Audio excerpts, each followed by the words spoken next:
আমরা জাতীয় সংসদের অধিবেশন আহ্বান নিয়ে কবে করা যায় আলোচনা করেছি। এটা নির্ধারণ হয়েছে যে রাষ্ট্রপতি অধিবেশন আহ্বানের যে প্রজ্ঞাপন, সেটা যেদিন সেশন হবে তার 15 দিন আগে কমপক্ষে প্রজ্ঞাপন করতে হয়।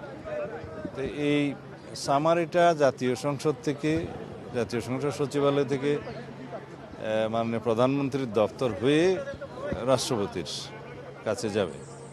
তো মহামান্য রাষ্ট্রপতি সেটা অনুমোদন করে সংসদ অধিবেশন আহ্বান করবেন। সেই মতে প্রধানমন্ত্রীর পরামর্শ ক্রমেই সংসদ অধিবেশন আহ্বান করবেন রাষ্ট্রপতি। সেটা নির্ধারণ হয়েছে 12 তারিখে মার্চের সংসদ অধিবেশন আহ্বান করা হবে। নতুন রিন গভীর থেকে পরিষ্কার করে কাপড়কে রাখে নতুনের মতো উজ্জ্বল। নতুন রিন অ্যাডভান্সড পাউডার।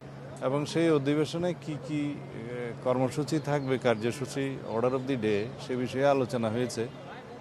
যেমন সেই অধিবেশনে স্পিকার, ডেপুটি স্পিকার নির্বাচিত হবে এবং ইন্টারিম গভর্নমেন্টের আমলে যে সমস্ত অধ্যাদেশ প্রণয়ন করা হয়েছে সেগুলো উপস্থাপন করা হবে, সুপ্রস্তাব হবে প্রথামাফিক, এবং রাষ্ট্রপতির ভাষণ হবে। আর অন্যান্য যে সমস্ত বিষয় থাকবে সেগুলো পার্লামেন্টের রেগুলার যেগুলো জব সেগুলো হবে। নতুন রাষ্ট্রপতি নির্বাচনের বিষয়ে এখানে আলোচনা হয়েছে না, সে বিষয়ে এখনো কোনো আলোচনা হয়নি। না, কিছু পরিবর্তন তো আসবে একটু সময় দিলে আর কি।